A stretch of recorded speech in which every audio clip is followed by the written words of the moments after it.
പപ്പയുടെ വീട് വരെ എത്താൻ നേരത്ത് AC ഓൺ ആയില്ല, അതിന് ഫുൾ ടൈം ഓൺ ആയി.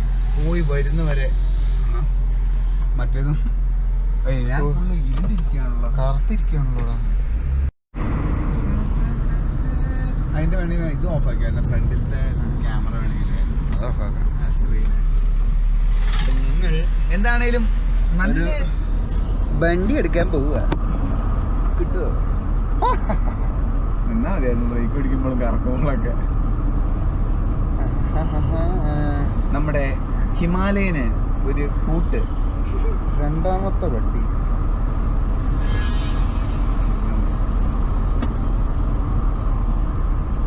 വിളിക്കുന്നുണ്ട്. വെജാ ദേ ഞങ്ങളിതാ ഇവിടെ എത്തി. അമ്മായിപ്പാല വെജാ അങ്ങോട്ട് പോരെ, ഞങ്ങൾ അങ്ങോട്ട് വരാം, ഉള്ളിലേക്ക് വരാം. അതോ പോയി ഊബി ചെയ്യാനായിട്ടുണ്ട് വെച്ചാ. അയ്യോ, അപ്പോൾ നമുക്ക് നമ്മുടെ യാത്ര വീണ്ടും തുടരാം. ചെറിയ അടപ്പായിരിക്കും അതിനുള്ള, ഇത് വലിച്ചാ കിട്ടും, അതുമില്ല. ക്ലാരിറ്റി കുറവ്, അത് ഇതിന്റെയാണ്. അത് ക്യാമറ ഇതായി അതിന്റെ വെടി തീർന്നു. പണ്ടൊക്കെ എന്ത് രസമായിരുന്നല്ലേ. അല്ല ഇതിന് മറ്റേ ഇതിനകത്തോട്ട് മാറ്റുമ്പോ വല്ല മാറ്റം ക്വാളിറ്റി പോയ. കഴിഞ്ഞ ദിവസം ഞങ്ങള് മൂന്നാർ പോയതിന്റെ വീഡിയോ നോക്കിയേ, ഇതിനകത്ത് തന്നെ എടുത്തതാ. എന്ത് ക്വാളിറ്റിയാന്ന് പറയാം ഇതിനകത്ത്. ആ സമയത്ത് ഇത് വാങ്ങിച്ച് കുറച്ചായത് ഉണ്ടായിരുന്നുള്ളൂ. അല്ല എന്നാ ഇത് വാങ്ങിച്ച് കുറച്ചായപ്പോ ആയില്ല, 3 വർഷം കൊണ്ട് അത്രയൊക്കെ പോകും. സെൻസർ നമ്മൾ നല്ലോണം ഉപയോഗിച്ചില്ല തന്നെ. അത് കല്ല് എന്തോ നട്ട് ഇതാക്കി വെച്ചിരിക്കുന്നതിന് വെച്ചാ 3-3.5 കൊല്ലം മുമ്പ് നമ്മൾ ഇതേപോലെ തന്നെ നമ്മൾ 3 പേരും അന്ന് പൊന്നം ക്ലാരിറ്റി കണ്ടിട്ട് എനിക്ക് നമ്മുടെ വണ്ടി അവിടെ ഇരിക്കുന്നുണ്ട്. അവിടെ ഉള്ളിലൊരു ആകാംക്ഷ ഉണ്ടാവും. സത്യം പറഞ്ഞില്ല എൻട്രൻസ്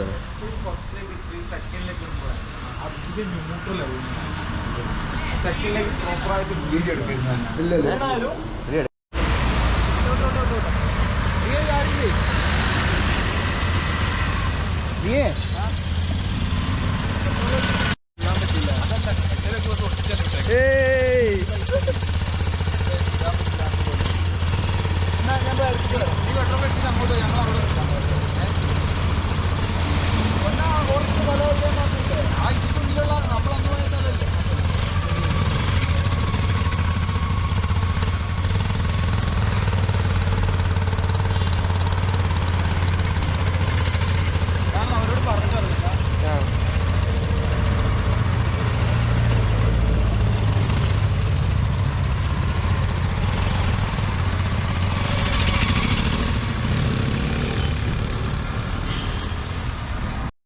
മറ്റേ വണ്ടിന്റെ കാര്യം എന്താ? ഇതെന്താ മീറ്റർ വർക്കിംഗ് അല്ല, 0-0 നടക്കുന്നത്.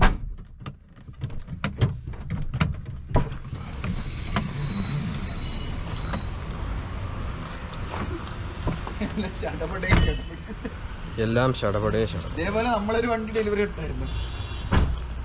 ഇങ്ങേറെ വണ്ടി ഡെലിവറി എടുക്കാൻ പോയപ്പോൾ അതേപോലെ സ്കൂട്ടർ വാങ്ങാൻ പോയപ്പോളേ അയ്യോ അത് വൻ വിറ്റായിരുന്നു. എവിടെയാടാ അവിടെ ഞങ്ങൾ നിന്ന് കാണാൻ നോക്കുമ്പോ ഇയാൾക്ക് എങ്ങനെയാലും വണ്ടി താങ്ങണം. എന്നിട്ട് നമ്മുടെ കയ്യിൽ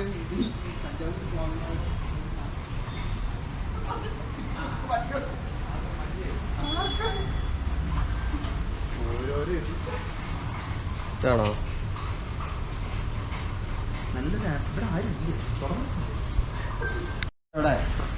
വന്നിരിക്കുന്നു ഇന്നത്തെ താരം. സെപ്റ്റംബർ 17 ടാങ്ക് ആണോ? അവര് പെട്രോൾ അടിച്ചിട്ടില്ല. എന്തോ 2 ലിറ്റർ ഉള്ളൂ. രക്ഷയില്ല. എന്റെ വണ്ടി വന്നപ്പോൾ ഇതേപോലെ ഓഫ് റോഡിന് വേണ്ടി ഒരു മഴയൊക്കെ തന്നു. ആ ഒരു ഫീല് സത്യം ഒരു പ്രത്യേക ഫീലായിരുന്നു. മൊത്തത്തില് എന്താന്നറിയോ, എനിക്ക് ഭയങ്കര അത്ഭുതം തോന്നി. ഞങ്ങളിത് എടുത്തു കഴിഞ്ഞിട്ട് 2-3 ദിവസം ഭയങ്കര ടോർക്ക് വണ്ടിക്ക്. അതായത് ഈ ഹിമാലയന്റെ ഭയങ്കരമായിട്ട് വണ്ടി വലിക്കും. 6th ഗിയറിലൊക്കെ 40-ല് കേട്ടത്ത് വലിക്കുന്നത്. ഒന്നുകൂടെ വെയിറ്റും കുറവല്ലേ. അതായിരിക്കും എന്താ പറയാ. പിന്നെ ഒച്ച എക്സോസ്റ്റിനോട്ട് ഒരു രക്ഷയില്ല. ഇതിനകത്ത് കേൾക്കാന്നറിയോ, ഹെൽമെറ്റിലിട്ട് കേൾക്കാൻ കൊള്ളാം. എല്ലാരും ഓടിച്ചു നോക്കാം, അപ്പൊ അറിയാം എക്സ്പീരിയൻസ് എന്താന്നുള്ള കിട്ടും. ഏട്ടേ പറഞ്ഞു കാപ്പി പറഞ്ഞു. ഇവിടെ ചേട്ടായി വന്നിട്ടുണ്ടോ? ഫസ്റ്റ് ടൈം ആണ്. അപ്പോ എന്താന്ന് പറഞ്ഞു കഴിഞ്ഞാൽ സ്പൈസ് ആണോ? ആ കുഴപ്പമില്ല, മൈക്ക് പോയിട്ടില്ല, ഭാഗ്യമുണ്ട്. ആ ഒച്ച കറക്റ്റ് നല്ല ക്ലിയർ ആയിട്ടുണ്ടല്ലോ. അപ്പൊ ഇതിന് ഈ മൈക്ക് കിട്ടിയാലോ കുഴപ്പം തന്നെ, വണ്ടിയുടെ ഒച്ച ഇതാ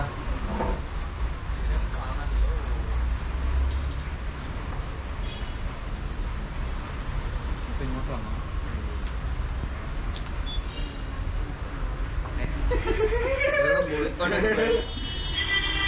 നല്ല രസമുണ്ട്. പി ഒ പി കാണാൻ നല്ല ഭംഗിയുണ്ട്. നമ്മള് നമ്പർ എന്നിട്ട് ആ നമ്പറ് ലേലത്തിന്റെ സെറ്റപ്പ് എങ്ങനെയാണെന്ന് അറിയില്ലായിരുന്നു. ഞാൻ വിചാരിച്ചു ഇവര് വിളിച്ച് പറയും, എന്നിട്ട് നമ്മൾ ഇവിടെ പോയിട്ട് ലേലം ചെയ്യും, അങ്ങനെയാണ് വിചാരിച്ചത്. അപ്പൊ തിങ്കളാഴ്ച വന്ന് പറഞ്ഞു, ചേട്ടായി പറഞ്ഞിട്ട് തിങ്കളാഴ്ച റിസൾട്ട് പോയിന്റേലും മെസ്സേജ് വന്നു, നിങ്ങളുടെ നമ്പർ ബിഡ് ചെയ്ത് പോയി, ഔട്ട് ബിഡ് ചെയ്ത് പോയി. അപ്പോഴാണ് പിന്നെ ഇതിനെ കൂടുതൽ റിസർച്ച് നടത്തിയത്. ഔട്ട് ബിഡ് ചെയ്ത് പോയിന്നല്ല, നിങ്ങൾക്ക് നമ്പർ കിട്ടിയില്ല, ബിഡിങ്ങിൽ പോയി എന്ന് പറഞ്ഞിട്ടല്ലേ? അല്ലല്ല, ബിഡിങ്ങിൽ തന്നെ ബിഡിങ്ങിൽ പോയി എന്ന് പറഞ്ഞിട്ടാ വന്നത്. അങ്ങനെ വന്നത് ബിഡിങ്ങിലായിരിക്കും പോയിട്ടുണ്ടാവുക. എന്നിട്ട് എന്ത് ചെയ്തെന്ന് പറഞ്ഞാൽ 6996.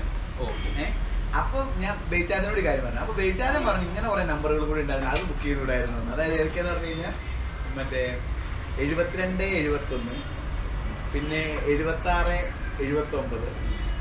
ആ നമ്പറിന്റെ ഒക്കെ പ്രത്യേകത പറയുന്നത് വണ്ടിയുടെ ബാക്കിൽ ഉണ്ടെങ്കിൽ ത്രികോണം പോലെ വരും ആ നമ്പർ. അത് ബേച്ചാൻ പറഞ്ഞപ്പോൾ ഞാൻ ചിന്തിച്ചേ. അങ്ങനെ വന്നപ്പോഴാണ് കറക്റ്റ് ആ ടൈമിൽ ഈ സീരീസ് ഓൺ ആയത്. അതായത് 7200-ന്റെ 7300-ന് അടുത്ത് വരെ ഞാൻ നോക്കിയില്ല. 22 71 മറ്റേന്റെ പൈസ ഇതുവരെ കയറിയിട്ടില്ല. അത് ഏറ്റവും രസം. അത് കുറെ സമയം ചേട്ടയ്ക്ക് കിട്ടിയോ? എനിക്ക് ബിഡിങ് ആണ് തിങ്കളാഴ്ച. ഒന്ന് ബിഡ് ചെയ്ത് നോക്കണം. അല്ല ചേട്ടാ ആദ്യം കൊടുത്ത പൈസ കിട്ടിയോ? ഇപ്പൊ നമ്മള് ആ ഇത് സ്ലോട്ട് ഓപ്പൺ ആകുമ്പോ നമ്മൾ ഇതിനകത്ത് എന്താ പ്രൈസ് കൂട്ടി കൂട്ടിയിട്ട്. ഹലോ, ബിഡിങ് ഞാൻ നമ്പർ സ്വന്തം ബുക്ക് ചെയ്തേ. ഹലോ എന്തോ ഞാൻ ജാഫറിനോട് പറഞ്ഞിരുന്നു നമ്മൾ ആർട്ടിയിൽ പോയിട്ട് കൈ പൊക്കി അല്ല അങ്ങനെ ഒരു സംഭവം അന്ന് ഞാൻ പറഞ്ഞത്. ഇപ്പൊ നമുക്ക് എവിടുന്ന് അതുകൊണ്ടാണ് അവരാ ഞാന് ഒരു വീഡിയോയിൽ കണ്ടെന്താണെന്നറിയോ, നമ്മളെന്തോ ആർട്ടിയോയിൽ പോയിട്ട് മറ്റേ എന്തോ ഈ റെസിഡൻസിന്റെ എന്തോ ഒരു ഇത് സൈൻ ചെയ്ത് അറ്റസ്റ്റ് ചെയ്ത് മേടിച്ചു കഴിഞ്ഞാൽ മതി. ഇത് ഹൈക്കോടതി നമുക്ക് കേരളത്തിലെ ഏത് ആർട്ടിയോയിൽ വേണേലും എവിടുന്ന് വണ്ടി നമ്പർ ബുക്ക് ചെയ്യാം. അങ്ങനെ ഹൈക്കോടതി പറഞ്ഞ് 9 മാസം വേറെ നിയമം വന്നിട്ടുണ്ട് പുതിയത്. ഇപ്പൊ 9 മാസം നമ്പർ നോക്കിയായിരുന്നു. എത്ര 6996. ആ നമ്പർ വരുന്ന എവിടെയെന്നറിയാം? ഞങ്ങള് ഓൺലൈൻ അടിച്ചു നോക്കി, അടിച്ചു നോക്കിയപ്പോ കണ്ടു. വേറെ സംഭവം ഉണ്ട്. ഇപ്പൊ ഒരു പുതിയ ഞാൻ പറയാൻ പോകുന്നത്, ഈ പണ്ടത്തെ 3 നമ്പർ ഇല്ലേ, 3 AP എഴുത്തുള്ള, അത് ഇതായി പോയ എന്താ പറയാ വണ്ടികൾ നശിച്ചു പോയ അല്ലെങ്കിൽ കണ്ടം ചെയ്തു പോയ വണ്ടികളുടെ നമ്പർ തിരിച്ച് വീണ്ടും ലേലത്തിൽ വെക്കും. അപ്പൊ പുതിയ ആൾക്കാർ വേണേ ആ നമ്പർ വേണമെങ്കിൽ അങ്ങോട്ട് വെക്കാം. അത് നിയമത്തിൽ വരാൻ പോകുന്നതേ ഉള്ളൂ. കാരണം അതെന്താ നടത്തിക്കൊണ്ടിരിക്കുകയാണ്, അതായത് കളക്ട് ചെയ്തുകൊണ്ടിരിക്കാനാണ് പറഞ്ഞത്. അപ്പൊ ഇതുണ്ട്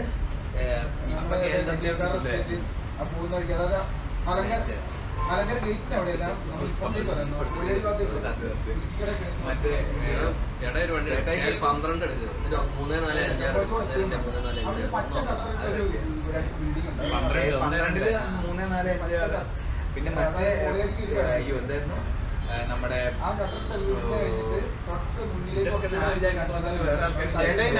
മാക്സിമം എത്ര വരെ കൊടുക്കാൻ നോക്കുന്നത്? അതായത് ഞാൻ ഉദ്ദേശിക്കുന്നത് 72 72 അല്ലല്ലോ, 72 ചേട്ടായിരുന്നു ലൈനിൽ. എന്റെ നമ്പർ ഇതുവരെ ഭാഗ്യത്തിലായിരുന്നു, ഇതുവരെ ബുക്ക് ചെയ്തിട്ടില്ല. അതാണ് ശനിയാഴ്ച. ഞാൻ ഒരു കാര്യം ചെയ്യാം, നമുക്ക് അങ്ങനെയാണെങ്കിൽ പ്ലാൻ ചെയ്ത് ചെയ്യായിരുന്നു. ശരിയല്ലേ? കാരണം നമ്മൾ എന്തായാലും ബിഡിങ് വേറെ ആരും വരാണ്ടിരിക്കാൻ വേണ്ടി 2 പേര് ഓൾറെഡി ബുക്ക് ചെയ്യാം.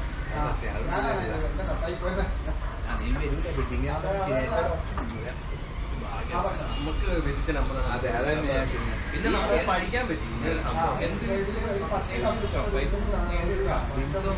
അല്ല ചില കാര്യം എന്ന് പറഞ്ഞു കഴിഞ്ഞാൽ ഇങ്ങനെയാ, ഭാഗ്യത്തിന്റെ കളി. അതായത് ഇപ്പൊ അന്ന് അവനെ വേറെ 2002 ഒരു ബിൽഡിംഗും ഇല്ല, 3000 ഇന്ന് എന്താ ഓണത്തിന് ഞാൻ കഴിഞ്ഞ ആഴ്ച 31 പേരൊക്കെയാണ് ബിൽഡിംഗിൽ. പിന്നെ അന്ന് നമുക്കത് പഠിക്കാൻ പറ്റും. അങ്ങനെയാണ് സംഭവം. എല്ലാത്തിനും ചേട്ടായി പറയാം, എല്ലാത്തിനും അത് ഒരു ഗുണമുണ്ട്. ഇപ്പൊ ചേട്ടായി സ്വന്തം ചെയ്യുമ്പോ എളുപ്പമല്ല നമ്മൾ സംഭവം. ഇനി ബിൽഡിങ്ങിന്റെ എങ്ങനെയാണെന്ന് പഠിക്കണം. പഠിച്ച് നമ്മുടെ ഇന്നൊരു പുതിയ നമ്പർ ഒരാൾ ബുക്ക് ചെയ്തിട്ടുണ്ട്. 72 10,000 രൂപ റിസർവിലാണ് ബുക്ക് ചെയ്തത്. അപ്പൊ ഇനി 73 അതാണ് ഞാനും ആലോചിക്കുന്നത്. അത് ഫാൻസിയിൽ വരുന്ന ഒരു നമ്പർ അല്ല. 1,00,000 ഒന്നാണ്. പക്ഷേ കഴിഞ്ഞ ദിവസം 70-73 പോയത് 70,000 ഞാൻ ബുക്ക് ചെയ്യണം വിചാരിച്ചാ. അത് 15,000 റിസർവ് ആയിട്ടായി പറഞ്ഞു കഴിഞ്ഞാൽ 5,000 ഉള്ളൂ. 5,000 ഉള്ളൂ. അതായത് 7,007 ഞാൻ വിചാരിച്ചു. 25,000 72 അല്ല 7,007 അതിനും 25,000 അല്ല 7,007 7,000 അതിന് രണ്ടിനും 25,000. അത് ഓരോരുത്തർ ബുക്ക് ചെയ്ത് ആദ്യം. അത് കഴിഞ്ഞിട്ട് 70 5,000 ഉള്ളൂ. 3 പേര് ബുക്ക് ചെയ്തു. ഞാൻ ബിൽഡിംഗ് നോക്കുന്ന സമയത്ത് 10:45 ആവാനായപ്പോ 55,000 കാണിച്ചാണ്. പക്ഷെ അത് 70,000 പോയെന്നാ. അതെങ്ങനെ ബിഡ് ചെയ്യുന്നത് എങ്ങനെയാ സെറ്റപ്പ്? അതില് രസം തരും. 3 പേരിൽ ഒരാള് ശനിയാഴ്ച വൈകുന്നേരം 1,000 രൂപ കയറ്റി വെച്ച് 1,000 രൂപ കയറ്റി വെച്ചുള്ളൂ. പക്ഷെ ബാക്കിയുള്ളവർ നീ ഒരു എമൗണ്ട് പറയില്ല. ഇപ്പൊ നീ ഇപ്പൊ 3 റിസർവ് ചെയ്തു. എനിക്ക് തോന്നുന്നത് അപ്പൊ അന്ന് വരാൻ നേരത്തെ ഓപ്പൺ ആവുന്ന സമയത്ത് നീ എത്രയാണ് ഒരു ഫൈനൽ പ്രൈസ്? അല്ലെങ്കിൽ ഇപ്പൊ നീ പറയാണ് 3 നീ ഒരു 4,000 വെക്കും. ശനിയാഴ്ച വൈകുന്നേരം വരെ ഞാനൊരു 500 ആവുന്നു. 3,500. ശനിയാഴ്ച വൈകുന്നേരം വരെ ചൂസ് ചെയ്യാനുള്ള ടൈം ആൾക്കാർക്ക്. ഒരു നമ്പർ ഇഷ്ടമുള്ള ചൂസ് ചെയ്യാം. ശനിയാഴ്ച വൈകുന്നേരം മുതൽ തിങ്കളാഴ്ച രാവിലെ വരെ വെഡിങ് ആണ്. പക്ഷെ തിങ്കളാഴ്ച രാവിലെ 9 to 10 തീരുക. ആ സമയത്താണ് കൂടുതൽ ആൾക്കാരും ബിൽഡിങ് സ്ട്രോങ് ആക്കുക. അപ്പൊ കയറി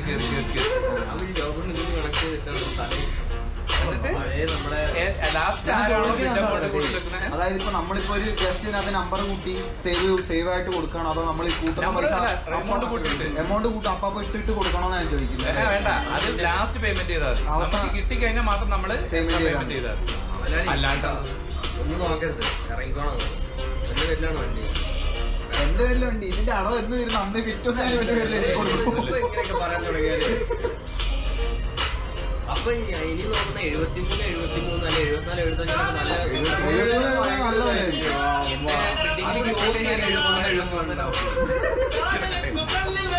നോക്കട്ടോ. വരാനായിട്ട് ചോദിക്കാണ് വിളിച്ചാളെ. നമുക്ക് ഒന്നിൽ കൂടുതൽ നമ്പർ റിസർവ് ചെയ്യാൻ പറ്റുമോ? ഒരു നമ്പർ ഫ്രണ്ടിലൊരു നമ്പർ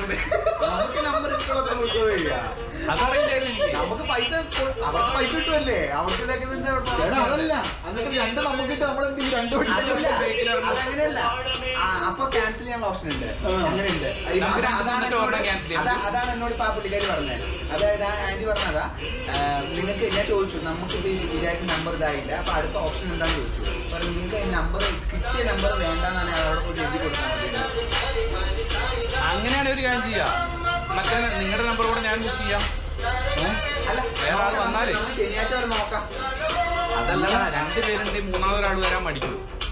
അങ്ങനെ പക്ഷെ ആഗ്രഹമുള്ളവരാണ് എന്തായാലും വരില്ലേ? ആഗ്രഹമുള്ളവരാണ് വരും. നമുക്ക് നോക്കാം. അറിയോ ചേട്ടാ വെള്ളിയാഴ്ച വരെ നോക്കാം. വെള്ളിയാഴ്ച വരെ ആരും വന്നില്ലെങ്കിൽ നമുക്ക് അതിനകത്ത് നോക്കാം. വെള്ളിയാഴ്ച അവസാന ദിവസമാണ്. വെള്ളിയല്ല, ശനി ഉച്ച വരെ. വൈകുന്നേരം വരെ ശനിയാഴ്ച വൈകുന്നേരം വരെയാണ്. ശനിയാഴ്ച 6 മണി തൊട്ടെങ്ങാണ്ടാണ് തുടങ്ങുന്നത്. നോക്കട്ടെ ആരെങ്കിലും വന്നിട്ടുണ്ടോന്ന്. ഞാൻ ഇടയ്ക്കിടയ്ക്ക് വെച്ചാൽ പറഞ്ഞത് നോക്കണ്ടേയിരിക്കും. ഞാൻ പറഞ്ഞെന്താ അറിയോ, 2 പേരുണ്ടെങ്കിൽ ഇപ്പൊ ഒരാൾ ബുക്ക് ചെയ്താൽ തന്നെ വേറെ ആൾ ബുക്ക് ചെയ്യാൻ പഠിക്കും. 2 പേരുണ്ടെങ്കിൽ 3ാമതൊരാളും ബുക്ക് ചെയ്യാൻ പഠിക്കും. അതുകൊണ്ടേ പറഞ്ഞോളൂ. ഇപ്പൊ നമുക്ക് 3,000 രൂപ ഉള്ളൂ. കിട്ടിയാൽ 4,000 രൂപ ഒരു 1,000 രൂപ കയറ്റി വെച്ചോളൂ.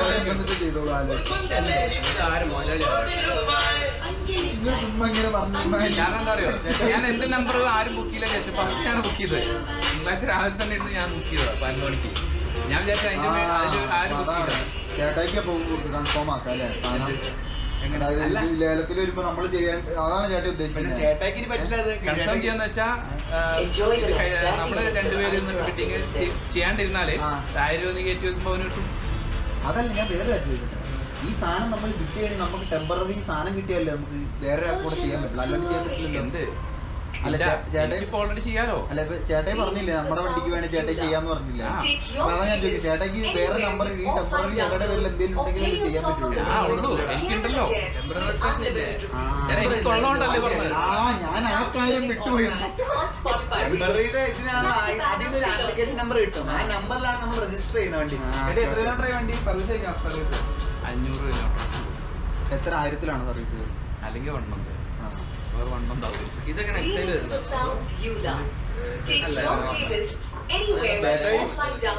ഈ GST മാറിയത് 7 അടവ് മാറി കിട്ടിയ.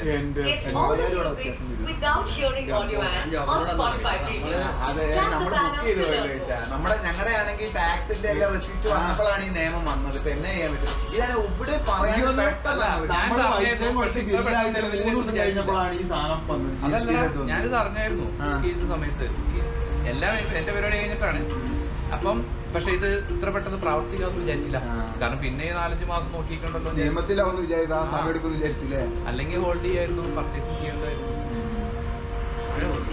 ഇപ്പൊ എത്ര അറിയോ? ഞാൻ കഴിഞ്ഞ ദിവസം ഫേസ്ബുക്കിൽ എടുത്ത് കാണിച്ചു തന്നാ 1,60,000 രൂപ വണ്ടിക്ക് ഓഫർ ഇട്ടേക്കും. പക്ഷെ എല്ലാവരും ഇന്ന് പത്രത്തിനകത്ത് പരസ്യം GST ഇളവ് 18% ഇളവ്, ഇത്രയും രൂപ കുറവുണ്ടായിരുന്നു. അതാ പറഞ്ഞേ, കമ്പനി ഇപ്പൊ കാറിന് വില കുറച്ച് കൊടുക്കുക. ആ GST അവിടെ തന്നെ ഉണ്ട് ഇപ്പോഴും. 22,000 ശേഷം അത് പ്രാവർത്തി വരുള്ളൂ. ആ പൈസ ഓൾറെഡി കുറച്ച് കൊടുക്കുകയാണ്. കാരണം സ്റ്റോക്ക് ക്ലിയർ പിന്നെ വെച്ചാൽ ഇനി അവരുടെ പർച്ചേസിങ്ങിലൊക്കെ ഈ പ്രശ്നം വരില്ലേ? കാരണം അവര് പർച്ചേസ് ചെയ്യുമ്പോഴൊക്കെ വ്യത്യാസം വരില്ലേ? അപ്പൊ അവർക്കും നഷ്ടമായിരിക്കും. വേറെ ഗുണമുണ്ട്. ഇവരിപ്പോ ഇത് നിർത്തി ആ പൈസ ഇളവ് കൊടുക്കുമ്പോ ഇവരിത് ഫ്രീ ആയിട്ട് ഗിഫ്റ്റ് പോലെ ആയിരിക്കും കൊടുക്കുന്നത്. ഇവർക്ക് ടാക്സ് കാണിക്കുമ്പോ കുറെ വ്യത്യാസം കാണിക്കും. എനിക്ക് തോന്നുന്നത് എന്താണെന്ന് ചോദിച്ചാൽ നമ്മുടെ ഇന്ത്യക്കാരുടെ പർച്ചേസിംഗ് ഇവര് വലിയ വണ്ടികൾ, വലിയ CC ഉള്ള വണ്ടികൾ കൂടുതൽ വാങ്ങുന്നുണ്ട് ഇന്ത്യയില്. അപ്പൊ ഇതിന് ഒറ്റയടിക്ക് 40% അത് ഭയങ്കര ലാഭമാണ് ഇവർക്ക്. ഇതിന് ഇത്രയും കുറയ്ക്കുമ്പോഴുള്ള നഷ്ടത്തെക്കാട്ടും ലാഭം കൂടുതലായിട്ട് കിട്ടുക. അത് തന്നെയാണ് ഉദ്ദേശിക്കുന്നത്. ഇപ്പൊ വലിയ വണ്ടി വിൽക്കുമ്പോ ഈ കഴിഞ്ഞ പൈസ അവിടെ ലാഭം കിട്ടും. ലാഭം കിട്ടാന്ന് പറഞ്ഞാൽ കാരണം ഈ പൈസ ഇതിലേക്കല്ലേ പോകുന്നത്. 40% വരുമ്പോ ലക്ഷറി ആവില്ല ചോദിച്ചാൽ ലക്ഷറി ആവും. അപ്പൊ പിന്നെ 3 മാസം കൂടെ നടന്നുകൊണ്ടിരിക്കണം. അത് ലക്ഷറി അല്ല, അത് ട്രാവലിംഗ് വണ്ടികൾക്കുള്ളതാണ്. അതായത് ടൂറിസ്റ്റ് വണ്ടികൾക്കുള്ള അല്ലാണ്ട് വേറെ ലക്ഷറി ഉണ്ടോ? വലിയ വണ്ടികൾ ഇത്ര സ്ക്വയർ ഫീറ്റ് കഴിഞ്ഞ വീടുകൾക്ക് ലക്ഷറി ടാക്സ് അല്ലേ? അതുപോലെ തന്നെ ഇത്രയും വിലന്റെ വണ്ടികൾ CCTV മാത്രമായിരിക്കില്ല, മറ്റേ വിലയും കൂടെ വെച്ചിട്ടായിരിക്കും. CC മാത്രം ചിലപ്പോൾ ഒരു ഇഞ്ചിന്റെ അപ്പുറത്തേക്ക് ലക്ഷറി വരും അല്ലേ? വണ്ടികളുടെ ലക്ഷറി എങ്ങനെ വരുന്നത്? അതായത് CC 1500 മേലെ, 1499 മേലെ, 1500 അതിന് മേലെ ഉള്ളത് നല്ല ലക്ഷറിയാ. ഇന്നോവയ്ക്കൊക്കെ അത് വരുന്നുണ്ട്. അതിന് താഴെ വരുന്നത് മറ്റേ ഇപ്പത്തെ പുതിയ നിയമമല്ലേ 1500 താഴെ വരുന്നതല്ല. അപ്പം വലിയ വണ്ടികൾക്ക് അൾട്രാ ലക്ഷറി വേറെ ഉണ്ടോ? വലിയ വണ്ടികൾക്ക് വില കുറച്ചു, GST കുറച്ചു. ഭയങ്കര ലക്ഷറി വണ്ടികൾക്ക് GST കുറച്ചു. ഇതിന്റെ ഇടയ്ക്കുള്ള 40 ആക്കി താത്തി. അപ്പൊ മിക്കവാറും ഇതായിരിക്കും എല്ലാരും ഈ വലിയ വണ്ടികൾ എടുക്കാൻ തുടങ്ങുമ്പോൾ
നവംബർ എന്തായാലും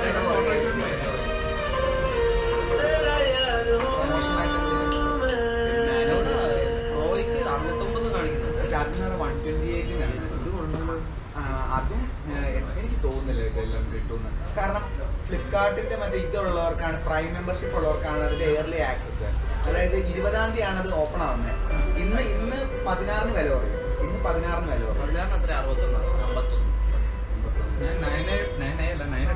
അതിന് വില കുറവാണ്, അതിന് ഓഫർ ഉണ്ട്. അത് വേണേ നോക്കിയോ പിക്സലിന്റെ.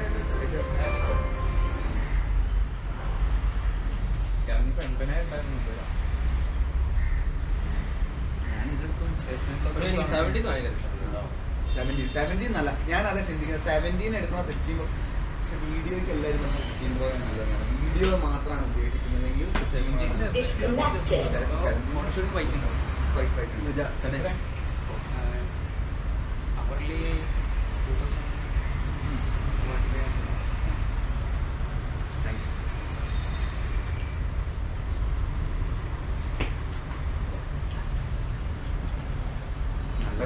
ആണെങ്കിൽ മുതലാവും അല്ലേ? ഇതൊക്കെ അവരുടെ ഇതിൽ വരുന്നുണ്ട്. അത് വലിയൊരു ബുദ്ധിമുട്ടുള്ള കാര്യമില്ല. കസ്റ്റമേഴ്സിന്റെ ഇതിൽ വരുന്നുണ്ട്. നമുക്ക് ആ ഓഫർ അവൈൽ ചെയ്യാൻ പറ്റുള്ളൂ. കാരണം ആ കാർഡിന്റെ ഓഫർ ചേർത്തിട്ടാണ് ആ വില എന്നാണ് കേട്ടത്. ആക്സിസിന്റെ കാർഡൊക്കെ യൂസ് ചെയ്താണ് 5000. 1439 കാണിക്കുന്നത്. 1439, 1651, 16 പ്രോയ്ക്ക് 69, 16 പ്രോ മാക്സിന് 84. 51 ഫ്ലാറ്റ് പ്രൈസ് ആണ് പറഞ്ഞത്. അത് ഫ്ലിപ്കാർട്ടിൽ ആമസോണിൽ ഫോണുകൾക്ക് ഓഫർ ഇല്ല. ഐഫോൺ ഇതെല്ലാം ഇതിൽ തന്നെയാണ്, ഫ്ലിപ്കാർട്ടിൽ തന്നെയാണ് ഒഫീഷ്യൽ സെല്ലേഴ്സ് അയച്ചത്.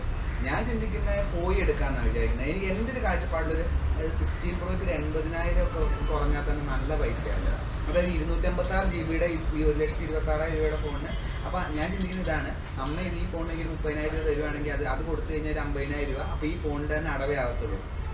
അപ്പൊ എനിക്കത് കൊണ്ടുപോകാൻ പറ്റും. നമുക്ക് ഇതാക്കാൻ അങ്ങനെ അമ്മയുടെ ഫോൺ എടുത്ത് വല്ലതും കിട്ടുമോ? അമ്മയുടെ ഫോൺ ഒന്നും കിട്ടില്ല. അതെടുത്ത് കഴിഞ്ഞാൽ നമുക്ക് വേറെ എന്തെങ്കിലും ആവശ്യത്തിന് വണ്ടിയിൽ നാവിഗേഷൻ അങ്ങനെ എന്തെങ്കിലും കാര്യത്തിന് ഉപയോഗിച്ചുകൂടെ? കാരണം ഈ മൊബൈൽ എടുത്ത് 4,000 രൂപ.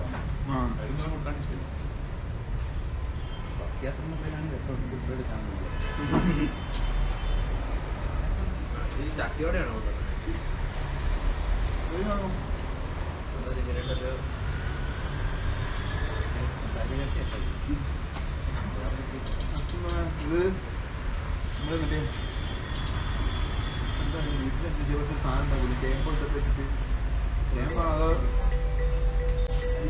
ഇതേപോലെ മസാല കിട്ടിട്ട് ഈ മുളക് ഇട്ടിട്ട് കറി ഉണ്ടാക്കില്ലേ അമ്മേ? ഞങ്ങള് ചായ കുടിച്ചോണ്ടിരിക്കും. 1,34,000 ഇവിടെ വെച്ചേ. എനിക്ക് ലുക്ക് ഇഷ്ടം.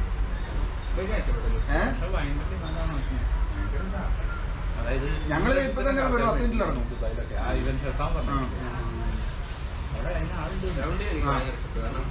നല്ല അതെ. ആ എയർ എന്തിനാ അവരുടെ ടെക്നോളജി കാണിക്കാൻ.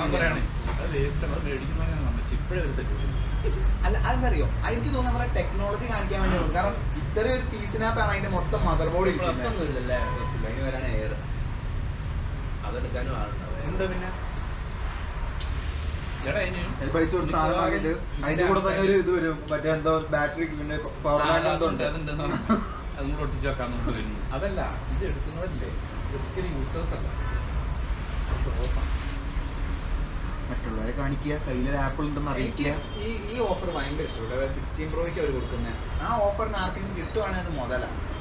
ആ അത്രയും വില, അതായത് 1,18,000 രൂപയുടെ ഫോണിന് 65,000 രൂപ, അതായത് 69 രൂപ, 40,000 രൂപയുടെ കട്ടാണ് ഒറ്റ കിട്ടുന്നത്. ചേട്ടായി ഞാൻ പറയാം, പിക്സൽ നോക്കിയോ, അത് നല്ല ഓഫറാണ്. അണ്ണാ എന്റെ 30 അല്ലേ പറഞ്ഞത്?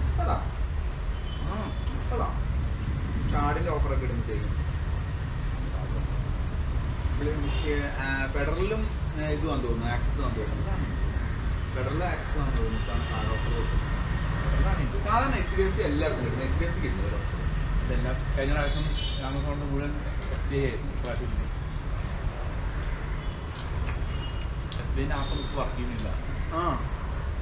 യോനോ അല്ലേ 12 മേളിലേക്ക് പോകുന്നു ആപ്പ് എന്തായാലും 10 കുറെ കാലമായി. പ്രോ എടുക്കണം. അത് നന്നായി.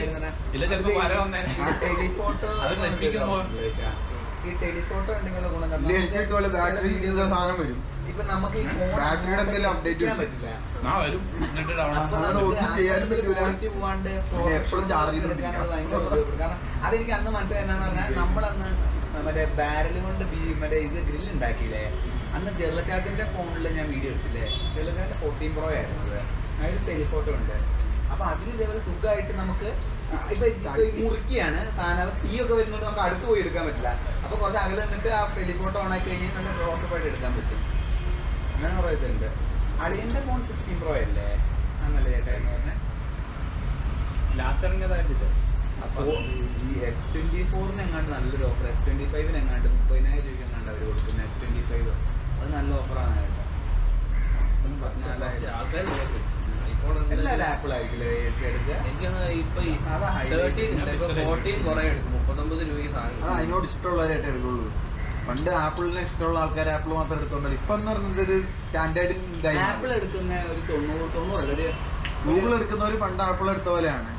എല്ലാവരെ സംബന്ധിച്ച് നോർമൽ 16 or 15 ഒക്കെ എടുത്താൽ മതി, അതിൽ കാര്യം നടക്കും. പക്ഷേ ഈ പ്രോ എടുക്കുന്നവർ സത്യം പറഞ്ഞാൽ അങ്ങനെ പ്രൊഫഷണൽ ആയിട്ട് ഉപയോഗിക്കേണ്ടവർ സത്യം പറഞ്ഞാൽ എടുത്താൽ മതി. കാരണം വീഡിയോ ഒക്കെ എടുക്കുന്നവർ, ഫോട്ടോ എടുക്കുന്ന അവരൊക്കെ, ഫോട്ടോ എടുക്കുന്നവർക്ക് വേണമെന്ന് ഞാൻ പറയില്ല, വീഡിയോ എടുക്കുന്നവർക്ക്. കാരണം ഞാൻ അന്ന് ചേട്ടനോട് പറഞ്ഞില്ലേ, ബേച്ചാനോട് ഞാൻ അത് പറഞ്ഞായിരുന്നു. ഞാൻ അന്ന് ചേട്ടൻ അമ്മേനെ തുണി എടുക്കാൻ വിട്ടിട്ട് ഞാൻ ചുമ്മാ ഇങ്ങനെ ഫോണിനൊക്കെ എന്താ വില എന്നറിയാൻ വേണ്ടി ഞാൻ ഓരോട് പോയി. അപ്പോൾ ഇപ്പോഴത്തെ ഏറ്റവും ഹൈലൈറ്റ് ആയിട്ടുള്ള ഫോൺ എന്ന് പറഞ്ഞാൽ X200 Pro എന്ന് പറഞ്ഞിട്ടുള്ള ഫോൺ, വിവോയുടെ 94,000 രൂപ. ചേട്ടനൊക്കെ പറഞ്ഞത് വീഡിയോ അല്ല ഫോട്ടോയുടെ ക്ലാരിറ്റി എന്ന് പറഞ്ഞാൽ നമ്മുടെ കണ്ണുകളിൽ പോകും. അമ്മാതിരി ക്ലാരിറ്റി. ഞാൻ ടെസ്റ്റ് ചെയ്ത് നോക്കിയത് അവിടുന്ന്. ഈ നമ്മൾ ഇതിലൊക്കെ എടുക്കില്ല, അതായത് DSLR അമ്മാതിരി ക്വാളിറ്റി. വീഡിയോയിലേക്ക് നേരെ തട്ടി പോയി, ഞാനെല്ലാം പോയി. ആ ക്വാളിറ്റി തന്നെ. അതായത് സോഫ്റ്റ്വെയറിൻ്റെ ഒരു ട്രിക്കാണ്. പക്ഷെ ആപ്പിളിൻ്റെ നേരെ തിരിച്ച് 16 Pro ഉണ്ട്. ഫോട്ടോയിൽ ആവറേജ്, വലിയ ഇതൊന്നുമില്ല, ക്ലാരിറ്റി ഒന്നുമില്ല, കുഴപ്പമില്ല. വീഡിയോ ഓണാക്കി അത് വേറെ കേടാം. അത് പിന്നെ ഇവിടെ പോയി നമ്മൾ എവിടെ പോയാലും ഇവരെല്ലാവരും ഓപ്പൺ ആയിട്ട് പറയും, നിങ്ങൾ വീഡിയോ എടുക്കാനാണെങ്കിൽ ആപ്പിൾ എടുക്കാൻ മതി, ഫോട്ടോയ്ക്കാണെങ്കിൽ ഇത് വിവോയുടെ നോക്കിയോ അല്ലെങ്കിൽ മറ്റേ ഒപ്പോയുടെ ഏതോ 5X Pro അങ്ങനെ ഒന്നും പറഞ്ഞിട്ടുണ്ട്. അതൊന്നും നല്ല OnePlus ഒരു സ്റ്റാൻഡേർഡ് ആയിരുന്നു. പക്ഷെ ഇപ്പം എല്ലാം പോയി, ഒപ്പോക്കാരെ ഏറ്റെടുത്തതിന് ശേഷം. ഇതെന്താന്ന് പറഞ്ഞു കഴിഞ്ഞാൽ എനിക്ക് ഈ പിക്സൽ ഗൂഗിൾ ഇഷ്ടപ്പെടാൻ കാരണം ഇതിന്റെ ഇന്റർഫേസ് നല്ല രസമാണ്, നമുക്ക് ഉപയോഗിച്ച് നല്ല. എനിക്ക് മറ്റേ ഫോണുകൾ ഇഷ്ടം, ഈ സാംസങ്ങിൽ എനിക്ക് ഇഷ്ടമല്ല. ഇത് കാണുമ്പോ ഒരു മെന തോന്നണം. ഇത് ഗൂഗിളിൽ നോക്കിക്കഴിഞ്ഞാൽ തന്നെ നല്ല രസമാണ്. പിക്സലാണ് ഇപ്പത്തെ ഡിസൈൻ ഭയങ്കര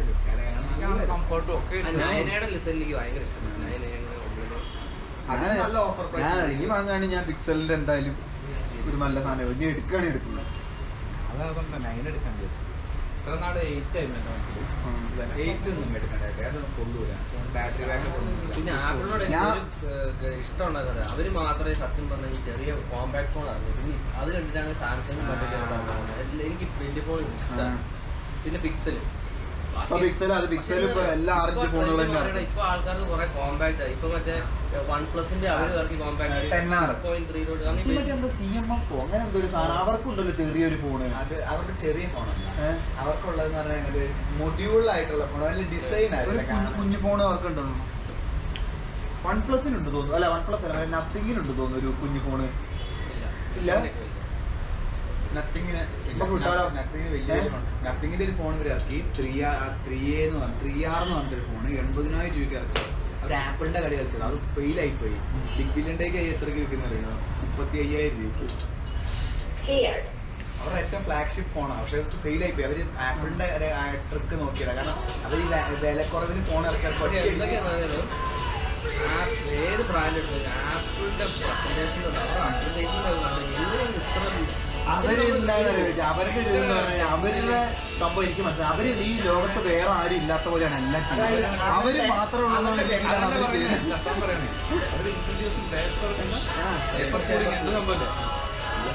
എത്രയോ ലെയർ ഉണ്ട്, അല്ലെങ്കിൽ രീതിയിലല്ല ഞാൻ അല്ല അവര് പറഞ്ഞാൽ തോന്നുന്നു ഇത് ആദ്യമായിട്ട് ഇവരെ കണ്ടുപിടിച്ചുള്ള രീതിയിൽ പ്രസന്റ് ചെയ്യുന്നതെന്ന്. അവരുടെ കോൺസെപ്റ്റിൽ പൊന്നം പറഞ്ഞത് അവര് ഐഫോൺ മാത്രമേ ഉള്ളൂ. ഐഫോൺ ആണ് ഐഫോൺ. അവരുടെ ലോകത്ത് വേറെ ആരുമില്ല. അവര് കമ്പയർ തന്നെയായിട്ട് വെച്ചിട്ടുണ്ടോ previous iPhone previous generation iPhone എന്ന് പറഞ്ഞിട്ടാണ് കമ്പയർ ചെയ്യുന്നത്. മറ്റേ ഇതൊക്കെ ഇറങ്ങിയപ്പോ അവരുടെ ഈ അഡ്ജസ്റ്റ് ചെയ്യാനുള്ള അതായത് ആപ്പ് അങ്ങോട്ടും ഇങ്ങോട്ടും നീക്കാൻ പറ്റുന്ന സാധനം ഈ ആൻഡ്രോയിഡ് തുടങ്ങിയ കാലം തൊട്ട് ആൻഡ്രോയിഡിൽ ആപ്പുകൾ അങ്ങോട്ടും ഇങ്ങോട്ടും മാറ്റാൻ പറ്റും. ഈ ചേട്ടായിരിക്കും ആപ്പിളാണ് പിന്നെന്നുള്ളതിന്റെ ഏറ്റവും തെളിവെന്നറിയോ? ബാക്കി കോമ്പറ്റീഷൻ ആപ്പിളിനെതിരായിട്ടാണ് കോമ്പറ്റീഷൻ നടത്തുന്നത്, വേറെ ഒന്നിനല്ല. ആപ്പിൾ ഒരിക്കലും വേറെ ആരെയും സാംസങ്ങിനെതിരായിട്ട് കോമ്പറ്റീഷൻ നടത്തി കഴിഞ്ഞിട്ടുണ്ടോ? ഇല്ല. ആപ്പിളിനെതിരെ കോമ്പറ്റീഷൻ നടത്തുക പിക്സൽ ഇവര് ഗൂഗിളുകാർ എല്ലാരും അതേപോലെ മറ്റേ ഞങ്ങള് ഫിനാൻസ് ഉണ്ടാകുന്ന സമയത്ത് ഫേസ് QR വെച്ചിട്ട് ഇത് വെച്ചിട്ട് പിന്നെ ഇതാക്കുന്ന പരിപാടി നേരത്തെ ഉണ്ട്. ഞാൻ അവിടെ അവന്മാർ നിർത്തുന്നതിന് മുന്നേ ഉണ്ട് കേട്ടോ. എന്നിട്ട് കഴിഞ്ഞ ദിവസത്തിൽ മറ്റേ ഇവിടെ പത്രക്കാറ്റ് അവൻ പിന്നെ ഇൻട്രൊഡ്യൂസിംഗ് എന്നൊക്കെ പറഞ്ഞിട്ട് വയനാട്ടിൽ ആദ്യമായിട്ടാണ് ചെയ്യുന്ന രീതിയിൽ ഓൾറെഡി ഇതൊക്കെ 2 കൊല്ലം മുന്നേ ഇവർ ചെയ്തുകൊണ്ടിരുന്ന സംഭവമാണ്. പക്ഷെ ഇതാണ് അപ്പൊ ആൾക്കാര് നീ പറയില്ലടാ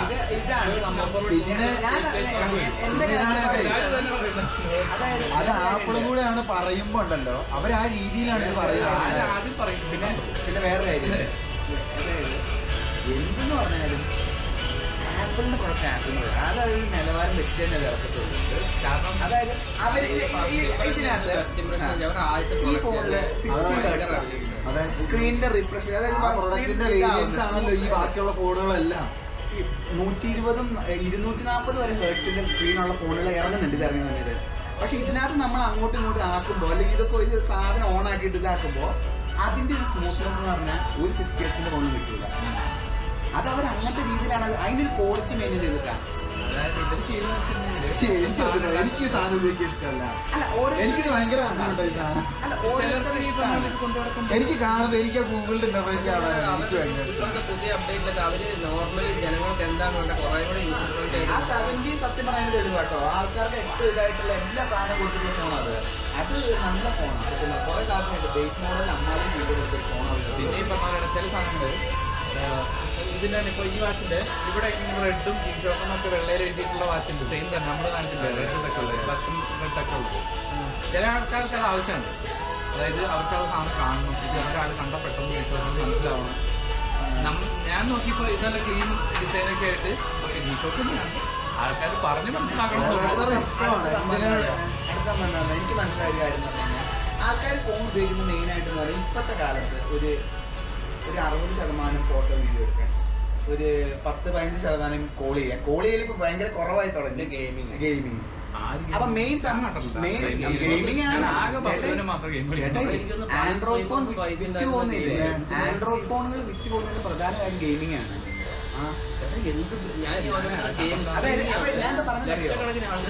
എല്ലാരും ഫോണിൽ വെച്ചിട്ട് അതായത് ചേട്ടൻ ആലോചിക്കണം ഈ ഗെയിം കളിച്ചോണ്ടിരിക്കും, ഇത്രയും കട്ടിയുള്ള ഗെയിം കളിച്ചോണ്ടിരിക്കുന്ന സമയത്ത് ഈ സ്ക്രീൻ ക്യാപ്ചർ ചെയ്യണം. ഇത് ഇതിനൊപ്പം ഇത് ലൈവ് പോകണം. ഒന്ന് ആലോചിച്ച് അപ്പൊ എന്തോ ഒരു പ്രോസസിംഗ് പവർ. അതുകൊണ്ടാണ് ഈ ഗെയിമിംഗ് ഫോണുകളാണ് ഈ വേപ്പർ കൂളിംഗ് ആദ്യമായിട്ട് ഇറക്കാൻ പറ്റുന്നത്. ചൂട് ഇപ്പൊ പറയാൻ വേണ്ടി ഞാൻ പറഞ്ഞറിയോ ഇതൊക്കെ ഉണ്ട്. ഞാൻ പോയിട്ട് പറയാം, പരിപാടി ഉണ്ട് ചെയ്യാനായിട്ട്. എടാ വണ്ടി ഒന്ന് ബ്രേക്കിന് ആവട്ടെ നീ അത് അവസാനം നല്ല എക്സോസ്റ്റ്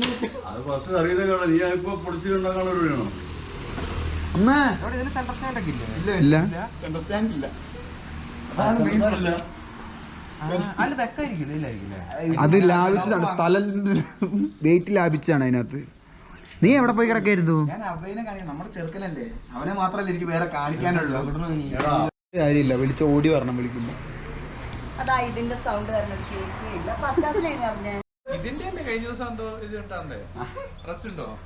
ചുമ്മാ അതൊരു ക്ലിക്ക് ബേറ്റ് ആയിട്ട് ഇട്ടല്ലേ.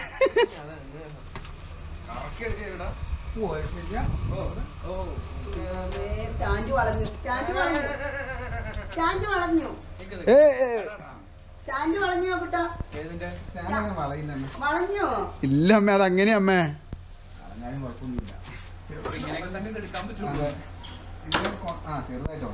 എവിടെ ആ ബെൻഡ് അവിടെ ആദ്യം ഉള്ളതാ, അവിടെ ഒരു വിളവാണ്.